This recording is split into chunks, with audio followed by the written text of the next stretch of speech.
Hi! Hello mga mare! Welcome to my mini vlog! Heto nga pala ngayon ang 40 days video ko mga mare. Tara, samahan niyo ako mag-ayos ng damitan namin at magtupi. Nakita niyo naman itong mga mare ang lagayan namin, hindi na nga matanto kung saan patutungo.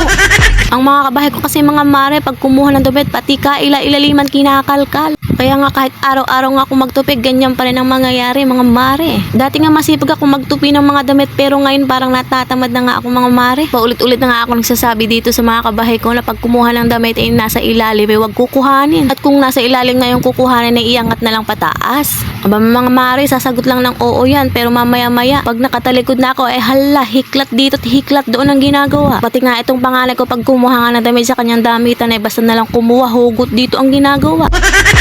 Kaya malamang sa malamang mga mare, ang mga damitan namin ay parang ang kinalaykay na palay. May paganoon nga at may paganere. At hindi lang nga yun mga mare, sama-sama pa kung nasaan. Kung magsoli nga ng damit sa iba inilalagay. Kaya nga may kanya-kanya nga mga lagay ng mga damit doon pa rin ilalagay. Ay nako mga mare, ano pa nga ang gagawin ko? Ako lang din naman ang gagawa nito.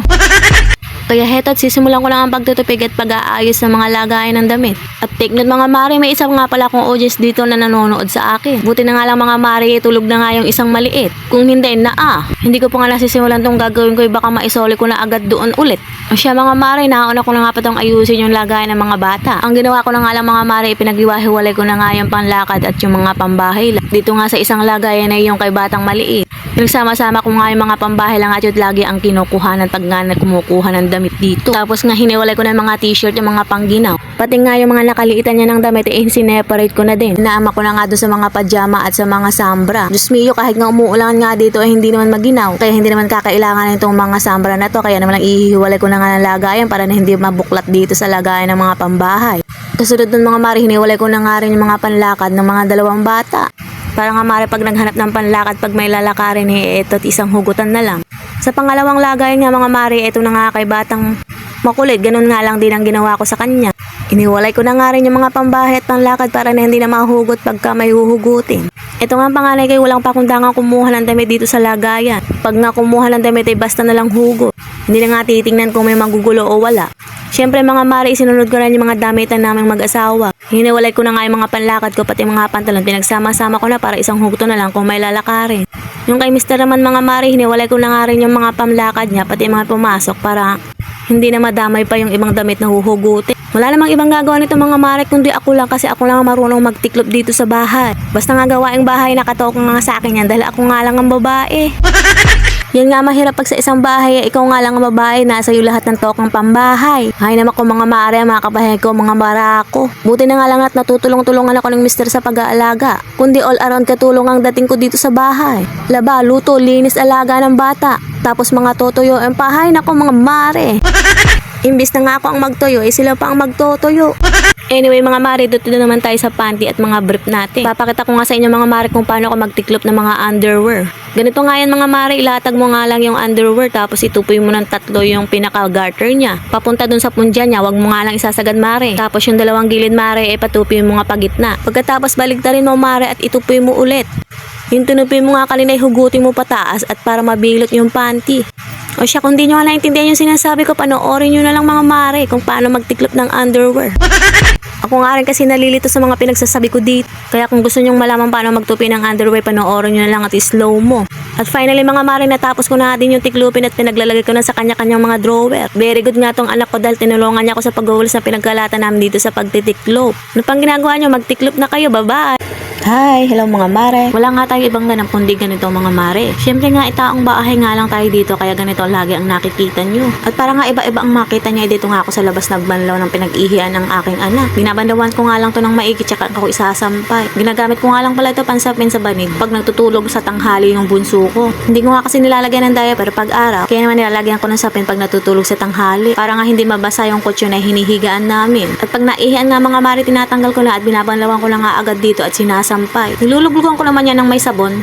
Tapos babanlawan ko lang ng maigi para mga matanggal yung panghi. Tapos nga sinasampay ko yan tuwing kainitan nga para matanggal-tanggal yung konting amoy. At bumong-bango ng konti katulad nga nitong ginagawa ko. Hindi ko nga tinatanggal yan hanggat hindi nga tuyong-tuyo. Para nga kinabukasan ay magagamit ko na pag natulog ulit sila sa tanghali. Abay ganyan nga ang ginagawa ko mga mare para makaminos-minos sa diaper. Para sa gabi ko na lang lalagyan ng diaper. Sisipag-sibagan na lang talaga ang paglalaba pag ganito ang ginagawa. Alam niyo naman mga mare, talagang ako lang naman talaga ang gagawa nito. Hinahaponan na nga mga mare pagkagising nitong mga bata. Itong nga aking panganay ko ay nagduduyan na nga dito sa labas. Tapos na yung maliit ko ay nandito sa loob. Kaya naman sinabayan ko na ng pagluluto ng hapunan. Pero bago nga yan mga mare ay nagsalang nga muna ako dito ng mainit na tubig para makapagkape-kape. Alam niyo naman ang mare nyo ay kape is life. Aba, sino bang hindi ganon? Aminin nyo kayo rin nagkakape araw-araw.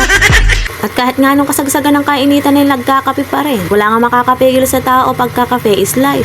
Mainit man at malamig ang panahon ay magtitipla pa rin. At anyways mga mare, nagkukulitan nga kami dito sa loob ng bahay ng aking bunso. Pinagbigyan ko na magsayawang kami mga mare, paminsan-minsan lang naman to. Heto nga't nagpabuhat pa. Pero nga maya-maya nga mga mare, binabako na din kasi nga kumukulo na yung tubig. At isasalim ko na nga dito sa nag-aantay na baso ko para sa pagkakape. 3-in-1 na nga lang tong tinimpla ko dahil nga wala kaming stock ng kape, asukal at creamer. Dati nga mga mare, nag-i-stock nga ako ng kape, asukal at creamer. Pero sabi ko nga sa sarili ko, ganun din ang gastos kaya 3-in-1 na nga lang binibili ko. Dahil kami nga mag-partners ni napakahilig sa kape, araw, tanghali at gabi.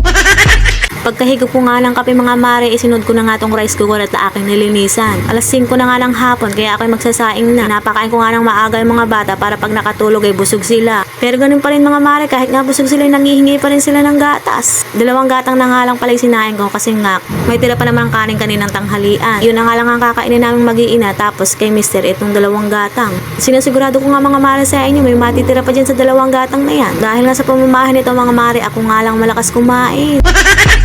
Pero don't you worry mga mare, isasangag ko na lang kinabukasan. Anyway nga mga mare, hanggat nagpapalamig pa ako ng kapikot at naisalang ko rin sinaing ko. Heto't magwawalis naman ako dito sa tagiliran namin. Nakita ko sing makalat na, kaya naman walis-walis din pag minsan. Masakit na nga yung likod, kahihiga. Kasi baka masabihan na naman kung lagi nakahilata. Ano pa naman ang gagawin namin dito sa loob ng bahay? Sa liit ba naman ang space namin dito? Konti lang ang linis ay tapos na, tapos maghihilata na. Ganun lang yun mga mare. At anyway, patapos na nga itong video ko. Kung di ka pa nga nakaka-follow, mag-follow ka na. Pwede rin namang i-like and share. Kung nagustuhan nyo yung video, sige na nga, bye-bye! Hi! Hello mga mare. Maaga nga akong gumayak mga mare dahil nga may lalakarin ako ngayon. Heto na nga't gumagayak na nga akong mare dahil ngayong araw nga na ito kukunin ko na nga yung tiles na ibibigay sa akin ng isa kong followers. Noong isang linggo nga mga mare, may nag-chat nga sa akin. Napanood niya nga daw yung mga vlog ko sa kusina ko. Lalo na nga yung paglalagay ko nga dito ng vinyl tiles at mga wallpaper dito sa lababo ko. Hindi ko nga alam mga mare dahil nga sa pagba-breakover ko ng lababo ko ay merong nga magbibigay sa akin ng tiles. Nagulat nga ako mga mare dahil nga binibigay nga sa akin to at hindi nga pinababayaran. Naligaw nga man kami mga mare, nakarating nga din kami sa bahay ni ng aking followers. Pagdating nga naman dito sa bahay nila ay nakaredy na nga itong dadalhin namin na tiles at dinagdagan niya pa nga ng malalaki pa. Bukod nga sa mga tiles, nagbigay din siya ng mga tirang simento. Kesa naman daw tumigas pa yung simento ay bibigay niya lang din daw sa akin. Itong mga tiles nga mga mare ay tira nga nila lang sa pagpapagawa ng flooring tiles nila. Hindi ko na nga na-videohan yung pagkakarga namin dito sa tricycle ng tiles dahil nga kami nga mismo ang nagbubuhat patungo dun sa tricycle. Sabi ko na nga sa kanya, huwag niya na akong tulungan sa pagbubuhat at ako na lang magkakarga dun sa tricycle dahil nga nakakaya. Binigyan niya na nga ako ng tiles ay pagbubuhatin ko pa. Pero ang sabi naman niya ay okay lang daw. Kaya hindi ko na nga rin napilit. Paalam nga ako mga mare sa kanya kung pwede ko siyang kuhanan ng video. Pero sabi niya nga huwag na nga daw at nahihiya nga daw siya sa camera. Siyempre kung anong gusto ng followers ko yun ang masusunod. Kaya naman nung maikarga nga na namin yung mga tiles dito sa tricycle ay nagpaalam na nga ako. Bago nga ako magpaalam mga mare, nagpasalamat nga muna ako. Hindi ko na nga mabilang kung ilang pasasalamat ang nasabi ko dahil napakamaraming salamat nga sa kanya. Dahil nga malaking bagay na nga ito at malaking tulong para sa pagpagawa at pagtatiles sa aking lababo. Ako nga'y galak na galak mga mare dahil nga sa wakas matatiles nitong lababo ko at hindi na ako mamumroblema sa pangingit. At nang matapos nga kami magkamustahan, sabi ko uuwi na nga kami. Itinuro pa nga niya nga sa driver ng tricycle kung saan ang shortcut na daan at kung saan kami papadali. Dahil nga papunta kami nagkandaligaw-ligaw na nga kami at lumagpas pa kung saan-saan. At anyways mga mare, ito na nga nakauwi na kami nga dito sa bahay at dagli-dagli ko nga tinawag itong si Mr. at pabinabuhat na rin sa kanya itong mga tiles. Kaya nga lang ako magpapasyensya dito sa katawan ng Mr. Napaka-macho nga niyan. Yung tiles na nga lang ang pansinin niyo dahil nga napakaganda nga ang tiles nito at napakakapal. Kung susumahin nga daw itong tiles na binigay niya nga sa akin, siguro magigit kumulang 3,000 na ito. Dahil nga sa ganda at kalidad nitong tiles na pinili nila. Siya nga pala mga mare, ikwento ko nga pala sa inyo itong followers ko nito ay hindi basta-basta followers ko lang. Kaibigan ko nga po pala siya at dati ko siyang katrabaho nung nagtatrabaho ba ako sa EPSA. Kaya sabi niya nga daw nung napanood niya nga daw yung mga vlog ko tungkol dito sa kusina. Sakto nga daw na nagpagawa sila ng tiles dito sa sahig nila. At meron nga daw silang natirang tiles at mga pinagtabasan. Kaya nga daw niya sinubukang ibigay sa akin kung gusto ko. Aba ako naman syempre, tatanggay pa ba ako mga mare, grasya nga ito. Ang mahal kaya ng mga tiles na to. At sa estado nga ng buhay namin, hindi nga namin basta-basta magbibili ito yung ganitong mga tiles. Kahit nga tira-tira ito at mga pinagtabasan ay sobrang ganda nga niya.